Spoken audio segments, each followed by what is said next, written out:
نحمدہ ونصلی ونسلم علی رسولہ الکریم اما بعد۔ آج 23 رمضان المبارک ہے اور ہم اپنے سبق کا آغاز کرتے ہیں۔ باب ما جاء ان الغنا غنى النفس، یہ باب ہے اس بارے میں کہ اصل انسان کی مالداری اس کے نفس کی مالداری ہے، یعنی ایک انسان جو ہے کبھی بھی روپیے پیسے سونا چاندی کی وجہ سے مالدار نہیں ہوتا، بلکہ انسان اپنی قوتوں کی وجہ سے، نفسانی قوت کی وجہ سے مالدار ہوتا ہے۔ یعنی انسان کے اندر خرچ کرنے کی قوت ہو، انسان کے اندر لوگوں کے اوپر لٹانے کی قوت ہو، تو یہ چیز ایسی ہے جس کی وجہ سے انسان مالدار ہوتا ہے۔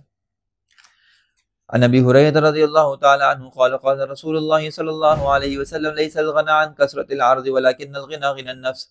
فرمایا کہ دیکھو مالداری زیادہ سامان کا جمع کر لینا نہیں ہے۔ ہم تو آج کل کے دور میں مالدار اسی کو سمجھتے ہیں کہ جس کے پاس ہر چیز اس کے گھر میں میسر موجود ہو، لیکن فرمایا کہ نہیں، اصل مالدار یہ نہیں ہے کہ جس کے گھر میں زیادہ سامان ہو، اصل مالدار وہ ہے جس کا دل بڑا ہو، جو دوسروں کو اپنے مال میں شریک کر سکتا ہو، جو دوسروں کو دینے کی صلاحیت و قوت رکھتا ہو اپنے اندر، یہ ہے اصل مالدار اللہ کی نگاہ میں۔ باب ما جاء فی اخذ المال، یہ باب ہے مال لینے کے بیان میں کہ انسان کے پاس مال آئے، حلال طریقے سے آئے تو اس کو کیسا استعمال کرنا چاہیے۔ فرمایا حدثنا قتيبة قال حدثنا الليث عن سعيد المقبري عن ابي الوليد قال سمعت خولة بنت قيس وكانت تحت حمزة بن عبد المطلب تقول سمعت رسول الله صلى الله عليه وسلم يقول ان هذا المال خضرة حلوة من اصابه بحقه بورك له فيه ورب متخوذ فيما شاءت به نفسه من مال الله ورسوله ليس له يوم القيامة الا النار۔ حضرت حمزہ ابن عبد المطلب رضی اللہ تعالیٰ عنہ کے خولہ بنت قیس رضی اللہ تعالیٰ عنہ سے سنا، جو کہ حضرت حمزہ ابن عبد المطلب کی اہلیہ تھی، فرماتی ہیں کہ میں نے نبی کریم صلی اللہ علیہ وسلم سے یہ بات سنی کہ ان ھذا المال خضرۃ حلوۃ، کہ یہ دیکھو یہ مال بڑا ہی سرسبز اور بڑا ہی میٹھا ہے۔ یعنی انسان کی نفسانی اور طبعی خواہش یہ ہے کہ وہ ہمیشہ مال کو پسند کرتا ہے، اور اگر آتا ہوا مال، جسے ہم کہتے ہیں نا آتا ہوا مال کس کو برا لگتا ہے، تو یہی بات ہے، انسان کی طبعی خواہش یہی ہوتی ہے کہ وہ مال کو زیادہ سے زیادہ جمع کرے اور زیادہ سے زیادہ اس کو حاصل کرے۔ لیکن فرمایا کہ من اصابہ بحقہ بورک لہ فیہ، جو اس کو حق کے ساتھ لیتا ہے، جو اس کو انصاف کے ساتھ لیتا ہے، جو اس کو عدل کے ساتھ لیتا ہے، فرمایا اس کے لیے اس میں برکت دی جاتی ہے۔ یعنی جو حلال طریقوں سے مال کو حاصل کرتا ہے تو اس کے اندر اس کی برکت رکھی جاتی ہے۔ اور فرمایا کہ کچھ لوگ تو مال کے اندر ایسے اپنے آپ کو منہمک کرنے والے ہیں کہ وہ اس کے اندر اللہ اور اس کی رسول کی چاہت کو چھوڑ دیتے ہیں۔ یعنی جو لوگ مال کو اس طرح چاہنے لگتے ہیں کہ اس سے اللہ اور اس کے رسول کی مشیت نکل جاتی ہے، فرمایا کہ لیس لہ یوم القیامت الا النار، ایسے لوگوں کے لیے قیامت میں سوائے جہنم کے اور کچھ نہیں ہے۔ یعنی اگر یہ مال یہ حق کی وجہ سے لیتے ہیں تو یہ ان کے لیے برکت کا باعث بنتا، چونکہ انہوں نے یہ مال ظلم کی وجہ سے لیا، ناانصافی کی وجہ سے لیا، رشوت کی وجہ سے لیا، سود کی وجہ سے لیا، کسی کو دھوکہ دے کر لیا، فرمایا کہ اس کے لیے قیامت میں سوائے جہنم کے اور کوئی نہیں۔ حدثنا بشر بن ہلال بن صفاف قال حدثنا عبد الوارث بن سعيد عن يونس عن الحسن عن ابي هريره رضي الله تعالى عنه قال قال رسول الله صلى الله عليه وسلم لعن عبد الدينار لعن عبد الدرهم۔ حضرت ابو ہریرہ رضی اللہ تعالیٰ عنہ کی ارشاد ہے، نبی کریم صلی اللہ علیہ وسلم کا ارشاد گرامی نقل کرتے ہیں، لعن عبد الدینار، لعنت ہو اس آدمی پہ جو پیسوں کا غلام ہو، لعنت ہو اس آدمی پہ جو دراہم کا غلام ہو۔ یعنی اللہ کے رسول صلی اللہ علیہ وسلم کے زمانے میں دراہم و دنانیر ہی چلا کرتے تھے، دراہم سونے کے ہوتے تھے، دراہم چاندی کے ہوتے تھے، دنانیر سونے کے ہوا کرتے تھے۔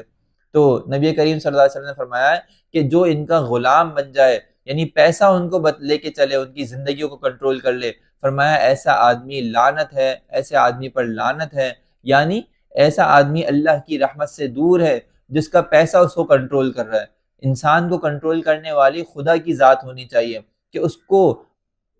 اپنے حلال و حرام کی فکر ہو، اس کو اس بات کی فکر ہو کہ اللہ کس چیز سے راضی ہوتے ہیں، کس سے ناراض ہوتے ہیں، کس چیز کی اجازت دیتے ہیں، کس کی اجازت نہیں دیتے ہیں۔ لیکن وہ بجائے اللہ کے کنٹرول اور قدرت میں آنے کے وہ پیسے کے کنٹرول اور قدرت میں چلا جائے اور وہ پیسے کو ہی اپنا ماوا ملجا مرکز بنا لے اور پیسے کو ہی عبادت بنا کے معبود بنا کے پوجنا شروع کر دے، اس کی خاطر حلال و حرام کی فکر چھوڑ دے، فرمایا کہ ایسا آدمی ملعون ہے، لعنت زدہ ہے۔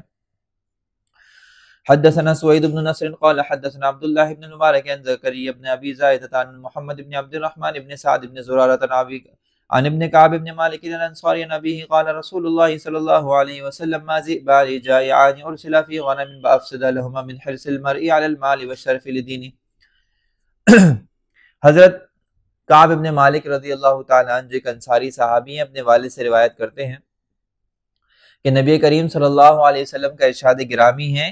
کہ دو بھوکے بھیڑیے اگر ایک ریوڑ کے اندر چھوڑ دیے جائیں تو وہ اتنا نقصان نہیں پہنچائیں گے جتنا نقصان انسان کے اندر دو خصلتیں پہنچاتی ہیں۔ وہ دو خصلتیں کون سی ہیں؟ فرمایا کہ حرص المرء علی المال، کہ ایک انسان مال کا لالچی ہو، اور دوسرا والشرف لدینہ، اور ایک انسان شہرت کا لالچی ہو۔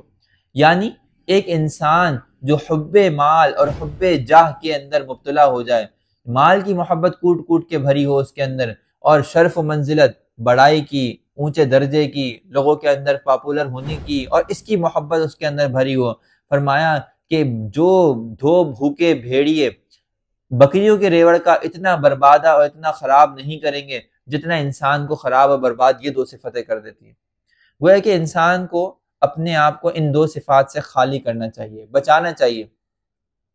بلکہ انسان کو اپنے معمولات زندگی میں غور کرنا چاہیے کہ کون سا ایسا عمل ایسا ہے جس سے اس کی حب مال یا حب جاہ ٹپک رہی ہے۔ ہمارے بزرگان دین باقاعدہ اس معاملے کے اندر بڑی تربیت فرمایا کرتے تھے کہ کسی بھی متعلق کے اندر حب مال اور حب جاہ نہ ہو، حتیٰ کہ اگر کسی کے اندر حب مال دیکھتے تو اس سے اس کا مال صدقہ و خیرات کرواتے، کسی کے اندر حب جاہ دیکھتے تو اس کی تذلیل و تحقیر کرتے، تاکہ ان کے اندر یہ جو بڑا بننے کا یا بڑائی کی جو ایک صفت ہے یہ ختم ہو جائے۔ حدیث میں آتا ہے کہ اللہ تعالیٰ فرماتے ہیں التکبر ازاری الکبر ازاری والکبریاء ردائی، او کما قال علیہ الصلوۃ والسلام، کہ تکبر میری چادر ہے اور بڑائی میرا ازار ہے، جو اس کو مجھ سے چھیننے کی کوشش کرتا ہے میں اس کو ذلیل و رسوا کر دیتا ہوں۔ تو ایک انسان اگر اپنے اوپر بڑائی کی چادر اڑنے کی کوشش کرتا ہے، اپنے آپ کو بڑا سمجھنا شروع کر دیتا ہے، اپنے آپ کو بڑا باور کرانا شروع کر دیتا ہے، فرمایا کہ ایسا آدمی اللہ کی رحمت سے دور ہوتا ہے اور اللہ تعالیٰ ایسے آدمی کو پسند نہیں فرماتے۔ حتیٰ کہ ایک حدیث میں آتا ہے لا يدخل الجنت من کان فی قلبہ مثقال حبۃ من خردل من کبر، او کما قال علیہ الصلوۃ والسلام، کہ وہ آدمی جنت میں ہرگز داخل نہیں ہوگا کہ جس کے دل میں رائی کے دانے کے برابر بھی تکبر ہو، بڑائی ہو۔ تکبر کا مطلب کیا ہے؟ الکبر بطر الحق وغمط الناس، کہ ایک انسان حق کے مقابلے میں آ جائے، یعنی ایک انسان کو حق بات بیان کی جا رہی ہے اور وہ اس کو قبول نہیں کرے، یہ ہے تکبر۔ اور تکبر کیا ہے؟ غمط الناس، لوگوں کو حقیر سمجھنا شروع کر دے، یہ تو فلانا تو اتنا حقیر ہے، ایسا ہے، اور اس کے بارے میں برائیاں اور بدگمانیاں شروع کر دے۔ فلانا تو جو ہے اس نے تو حج نہیں کیا، میں تو حاجی ہوں، فلانا تو صدقہ خیرات نہیں کرتا، میں تو اتنا اللہ کے راستے میں دیتا ہوں، فلانا تو یہ عمل نہیں کرتا، میں تو یہ عمل کرتا ہوں۔ یہ چیز لوگوں کو حقیر سمجھنا، فرمایا کہ یہ انسان کے لیے کیا ہے؟ تکبر کا باعث ہے۔ اللہ تعالیٰ ایسے آدمی کو انتہائی سخت ناپسند کرتے ہیں کہ جس کے اندر یہ تکبر کا مرض ہو۔ ہمارے اکابر فرماتے ہیں کہ سب سے آخری مرض جو انسان کے دل سے نکلتا ہے وہ کبر ہے، یعنی انسان سے بہت سارے جرائم اور نفسانی جو انسان کی بیماریاں ہوتی ہیں وہ جلدی نکل جاتی ہیں، لیکن تکبر ایک ایسی بیماری ہے جو سب سے آخر میں نکلتی ہے، سب سے مشکل سے نکلتی ہے، کہ انسان اپنے آپ کو اللہ کے آگے بالکل بچھا دے، ذلیل کر دے، انسان اپنے آپ کو اللہ کے آگے، اللہ کے احکامات کے آگے بالکل فنا کر دے۔ یہ ہے انسان کا اعلیٰ معیار، اور یہ ہے انسان کا اعلیٰ جو ہے وہ معراج، کہ انسان اپنے آپ کو بالکل فنا کر دے، مٹا دے اپنی ہستی کو۔ اگر آپ بڑے بڑے حضرات، شاعر حضرات کے قصیدے پڑھیں گے تو انہوں نے اسی چیز کی ترغیب دی ہے، مٹا دے اپنی ہستی کو، یعنی اللہ کے فرمان کے آگے تو تیری کوئی اوقات ہے ہی نہیں، تیری کوئی حیثیت ہے ہی نہیں۔ اگر ایک حکم اللہ کی طرف سے آ گیا، رسول اللہ کی طرف سے آ گیا، تو اب تمہاری کیا اوقات ہے، کیا حیثیت کہ تم اس کے مقابلہ کرو اور اس کے اوپر عمل نہ کرو۔ تو انسان کے اندر جب بڑائی ہوتی ہے، تکبر ہوتا ہے، انا ہوتی ہے، تو وہ کہتا ہے کہ میرے، جیسے کہ ہمارے یہاں ایک مشہور مقولہ ہے، تو مجھے جانتا نہیں ہے، یہ بھی تکبرانہ کلمہ ہے، اور تو جانتا نہیں ہے میں کس باپ کا بیٹا ہوں، یہ بھی متکبرانہ کلمہ ہے۔ ایسے ہزاروں کلمے ہم زبان سے دن میں نکال دیتے ہیں، ہمیں خیال بھی نہیں ہوتا، حالانکہ وہ انسان کی بڑائی کے اوپر بہت سختی سے دلالت کر رہے ہوتے ہیں۔ تو بڑی ہمیں حفاظت کرنی چاہیے اپنی زبان کی، اور اللہ تعالیٰ اس کبر کے مرض سے، بڑائی کے مرض سے ہم سب کو محفوظ فرمائے۔